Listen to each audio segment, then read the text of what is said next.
பொம்பளைங்களோட கோபம் இருக்கிற அந்த முகம் இருக்குல்ல, அது எனக்கு ரொம்ப பிடிக்கும். உன்னை எனக்கு பிடிச்சிருக்குன்னு ஒரு நாள் உன் வீட்டுக்கு வந்தப்ப என்னை வெளியே அடிச்சு துரத்துனிய ஞாபகம் இருக்கா? அன்னைக்கு நான் மனசுல வச்சேன் உன்னை இந்த படுக்கையில படுக்க வைக்கணும்னு. உங்க அப்பா என்கிட்ட வந்து வந்து பணம் கேட்டப்பெல்லாம் பணத்தை வாரி வாரி கொடுத்ததெல்லாம் இதெல்லாம் மனசுல வச்சுக்கிட்டு தான். என்ன நான் இவ்வளவு பேசிட்டு இருக்கேன், பேசாம நின்னுட்டு இருக்க?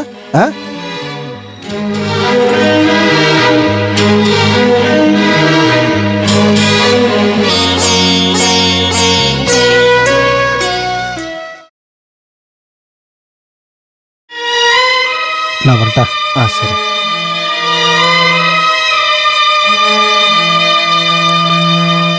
கடந்த 1.5 வருஷமா நீ என்னென்னவோ மருந்து கொடுத்து என்ன சோதிக்கிற. இது பழசு மாதிரி இல்ல. இந்த மூலிகையை பயன்படுத்துங்க, இது கண்டிப்பா குணமாக்கிடும். வாங்கிக்கங்க.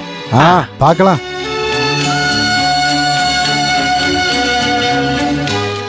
அபிலாஷி யாரும் தெரியும்ல, அவரோட 2வது பொண்டாட்டிக்கு பிறந்தவன். இவனுக்கு நான் தான் வைத்தியம் பார்க்கணும். அப்புறம் நீ போன விஷயம் என்னாச்சு? அது கிடைக்கல. சீ, உதவாக்கற ஒண்ணுத்துக்கு உதவாதம். போடா இங்க இருந்து.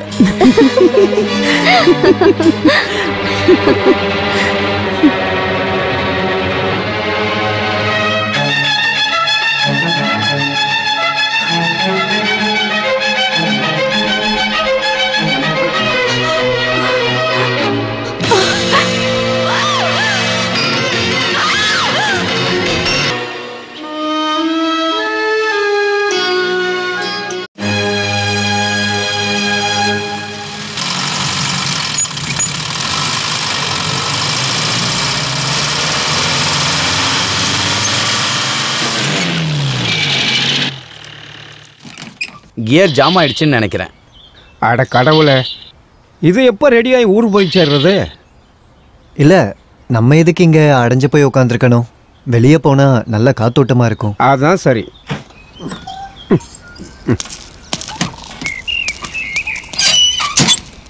கடவுளே, வண்டி டீ கடைக்கு முன்னாடி நின்னது ரொம்ப நல்லதாக போச்சு. இந்த போயிட்டு வந்துடுறேன்.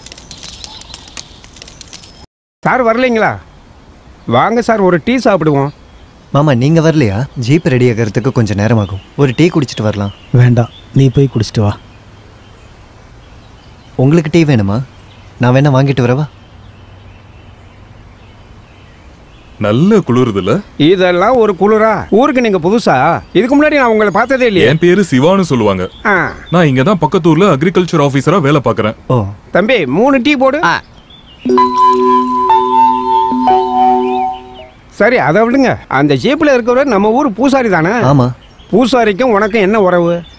அது சொல்லணும்னா ஜீப்ல இருக்க பொண்ணோட அப்பாவோட மருமகனோட இறந்து போன புருஷனோட வீட்டுல வேலை பார்க்கறவங்களுக்கு பிறந்தவன் தான் நான். அட கடவுளே, என்னையா சொல்ற? ஒண்ணுமே புரியலையே. அவரோட 2வது பொண்டாட்டிக்கு பிறந்தவனா. அப்பான்னு கூப்பிட முடியுமா? இந்தாங்கண்ணா டீ. அந்த பொண்ணோட புருஷன் இறந்து போயிட்டாரா? அந்த பொண்ணு ஜீப்ல சோகமா உட்கார்ந்துருக்கும் போதே நினைச்சேன். எப்படி இறந்தாரு? முட்டாள்தனத்துல. பேர குழந்தை வயசுல இருக்கிற பொண்ணை கல்யாணம் பண்ணா அதை எப்படி பண்ணாலும் முட்டாள்தனம் தானே சொல்லணும். நான் என்ன கேட்கறேன்னா, கிழவனுக்கு கட்டுக் கொடுக்குற அளவுக்கு வீட்டில் இருக்கிறவங்களுக்கு அறிவில்லையா? அந்த பொண்ணோட அப்பா இறந்ததுக்கு அப்புறம் பூசாரி கிட்ட இருந்து வாங்கின பணத்துக்கு வட்டிக்கு வட்டின்னு அதிகமாக போனதுனால வீட்டையே எழுதி கொடுத்தாலும் கடன் தீராத நிலைமை வந்துருச்சு. அப்போ ஜமீன் பூசாரி ஒரு நிபந்தனையை வச்சாரு. ஒன்று, இந்த பொண்ணை கல்யாணம் பண்ணி கொடுங்க, இல்லைனா மொத்த சொத்தையும் எழுதி கொடுங்க. 2 தங்கச்சிங்களும் சொந்த மாமாவும் ரோட்டுக்கு வராமல் இருக்கிறதுக்காக அந்த பூசாரியை கல்யாணம் பண்ணிக்கிறதுக்கு இவங்க ஒத்துக்கிட்டாங்க. தியாகம்.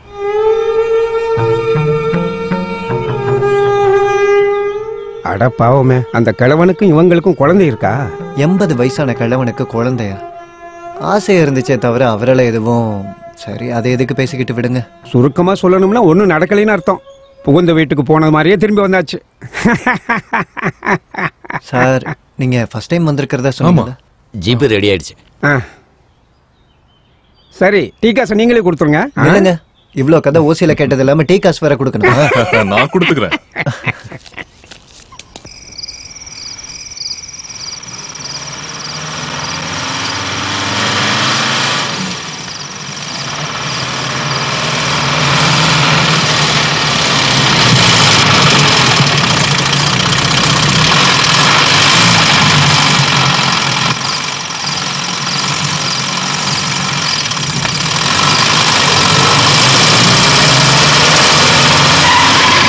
நீங்க இறங்க வேண்டிய ஊர் வந்து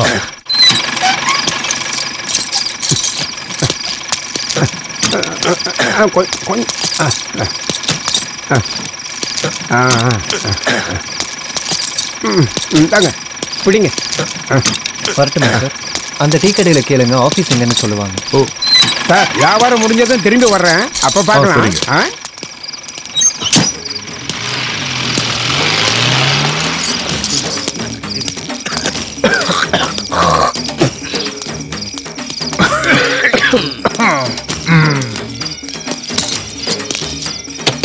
யாராச்சும் இருக்கீங்களா?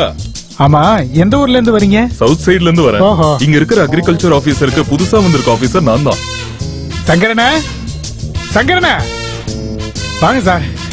சங்கரனா, என்ன இங்க பாருங்க, நம்ம ஊருக்கு புதுசா வந்த விவசாய அதிகாரி. வணக்கங்க. வணக்கங்க. ஆபீஸ் எங்க இருக்கு? இங்க பக்கத்துல தான் சார். டேய் ஜானி, எந்திரா, எந்திரி எந்திரி. இவன் வந்து காட்டுவான். சார், நீங்க சாப்பிட்டீங்களா? இல்ல. இந்தாங்க, இதை சாப்பிடுங்க. சும்மா வாங்க, இங்க உட்காருங்க. டேய், எல்லாம் எடுத்து வை. பூஜை ஆரம்பிச்சிட்டாங்கன்னு நினைக்கிறேன். பழங்குடியினர் கோயில்ல பூஜை.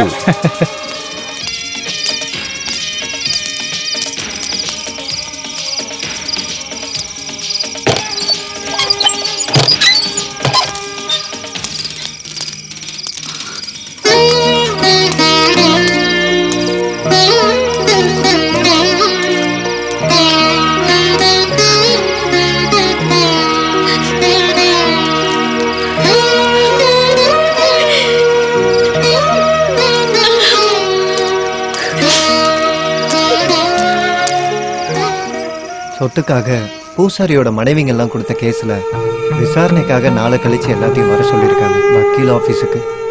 என்ன ஆனாலும் இங்கிருந்து யாரும் வரப்போறது இல்ல. அங்க இருக்கிற சொத்தை இங்க இருக்கிற பொம்பளை பிள்ளைங்க யாரும் அனுபவிக்க ஆசைப்படலன்னு சொல்லுங்க. என்ன மாமா நீங்க எப்படி பேசிட்டு இருக்கீங்க? வர வேண்டியத கணக்கு பார்த்து வாங்குங்க. ஆனா எவ்வளவு கொடுத்தாலும் இது சரி கட்ட முடியாது. நம்ம அக்காவோட வாழ்க்கைய அந்த கிழவ அழிச்சிருக்கான். என்னம்மா இது, இறந்தவங்களை பத்தி இப்படி பேசுற? அவளோட தலையில கடவுள் இந்த மாதிரி எழுதியிருக்காரு. அதுக்கு என்ன பண்றது? அன்னைக்கு அந்த கல்யாணம் வேண்டான்னு எல்லாருமே சொன்னோம். ஆனா அவ பண்ணிக்கிறேன்னு சொல்லிட்டா. தெரியும்ல, 90 வயசு கிழவனை பார்த்து காதலிச்சு இந்த கல்யாணம் பண்றதுக்கு ஒத்துக்கிட்டாங்கன்னு நீங்க நினைச்சுக்கிட்டு இருக்கீங்களா?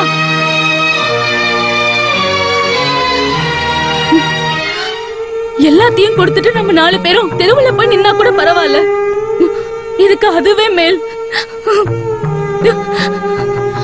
பொட்டு இல்லாம ஒரு செயின் கூட இல்லாம அக்கா படியேறி வரத பாக்கும்போது எனக்கு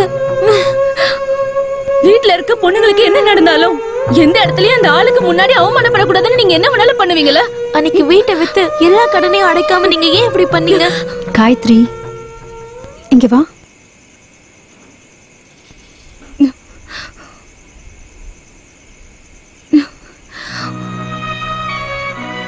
என்ன மாமா இது?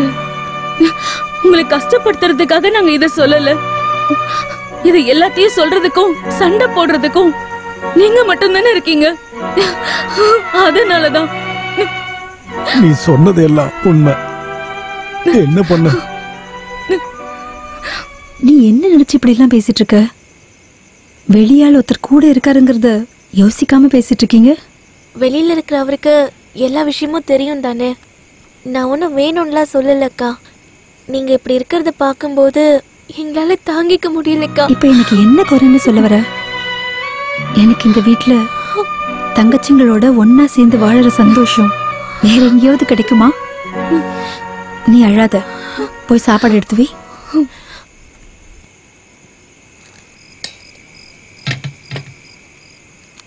ஆமா, உங்க வீடு பிள்ளையார் கோயில் பக்கத்துலயா இருக்குது? பக்கத்துலன்னு சொன்னா வீட்டுக்கும் கோயிலுக்கும் கொஞ்சம் பக்கத்துல தான் இருக்கும்.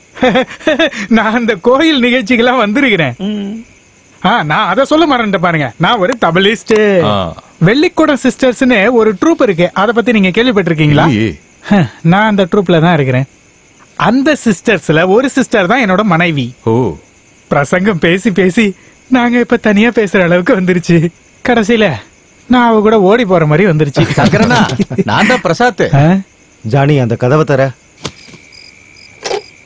நான் முன்னாடியே ஒருத்தரை பத்தி சொன்னேன்ல, டைரி பிரசாத். எப்பவும் கக்கத்துல ஒரு டைரி வச்சிருப்பாரு. அதனாலதான் ஊருக்காரங்க அப்படி கூப்பிடுறாங்க. பிரசாத், நீ ஒருத்தரை தேடிட்டே இருந்தேல்ல, அவருதான் இவரு. அக்ரிகல்ச்சரல் ஆபீசர் தானே? என் பேரு சிவா. நான் தான் டைரி பிரசாத். இங்க பஞ்சாயத்து மெம்பரா இருக்கேன். பிரசாத் சொல்லுங்க. இவர் தங்குறதுக்கு ஒரு நல்ல இடம் ஒண்ணு வேணும். அதெல்லாம் நான் பாத்துக்கிறேன். வீட்டை பத்தி எல்லாம் நாம காலையில பேசிக்கலாம். கொஞ்சம் வேலையா இருக்கேன் இப்போதைக்கு. இங்கேயே கொஞ்சம் அட்ஜஸ்ட் பண்ணிக்கங்க. அப்புறம் எனக்கு ஒரு 6 மசாலோட பார்சல் பண்ண. போ போ போ, நிக்காத. சீக்கிரம் கைய விடு, நான் தரேன்.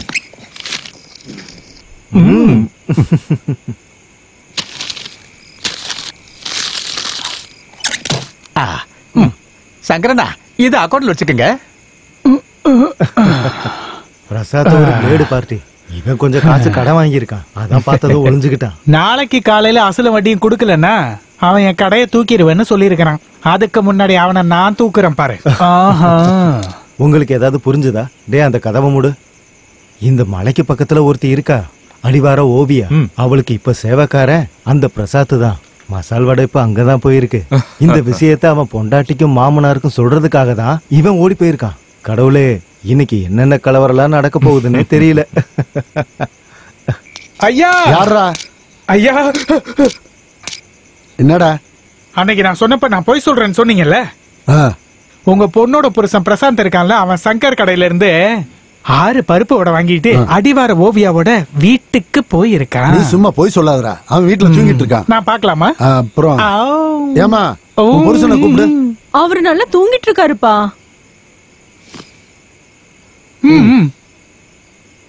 என்னங்க என்னங்க? அம்மாடி, அவனை நீ எழுப்ப வேண்டாம். அவன் தூங்கட்டும். டேய் தங்கப்பா, நீ கிளம்பு. இங்க வந்து வெறுப்பேத்தாத. நான் போனா எப்படி சரியா வரும்? பிரசாத், பிரசாத், என்ன பிரசாத், பிரசாத் ரொம்ப குறும்புங்க. ஐயோ